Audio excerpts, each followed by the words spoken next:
আমরা কিন্তু হত্যার পরিবর্তে হত্যা করতে যাই। আমরা আইন নিজের হাতে তুলে নেই। আমরা গণতন্ত্রে বিশ্বাসী, আইনের শাসনে বিশ্বাসী। আমরা আমাদের যে সমস্ত তারা অন্যায় কাজ করছে তাদের আইনের মাধ্যমে তাদের বিচার হবে। আমাদের আজকে যে নির্বাচন সেন্ট্রাল কমিটি গঠন হবে, এই গঠনের মাধ্যমে আপনারা এলাকার সমস্ত কার্যক্রম গোলায় নির্বাচনী কার্যক্রম আনুষ্ঠানিকতার সাথে করবেন। আরেকটা কথা বলে দেয়, সেটা হচ্ছে আপনারা আমাদের এমন একটা দল উদ্ভব হয়েছে সেখানে সবসময় গুজব সৃষ্টি করার জন্য ওই দলের কার্যক্রম,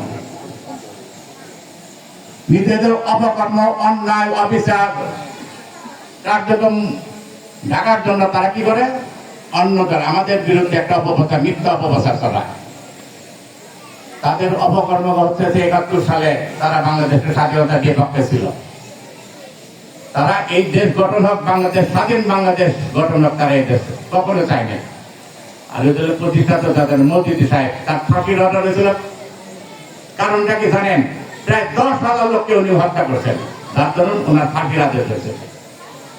এমন একটা ব্যক্তি দ্বারা গঠিত বাংলাদেশ জামাত ইসলাম।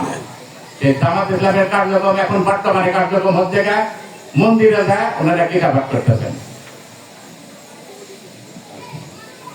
উনাদের ওই মন্দিরকে মানে একটু বিতর্কিত করার জন্য তাদের এই কার্যক্রমগুলোর সাথে তারা জড়িত আছেন। আমাদের যেমন ইমান নষ্ট হচ্ছে, তাদের কার্যক্রম তাদের তেমন ব্যাঘাত করতেছে। যার ধরুন আমাদের সর্বধর্ম, আমাদের ধর্মকে যার যার ধর্মের প্রতি তার তার সম্মানবোধ থাকবে।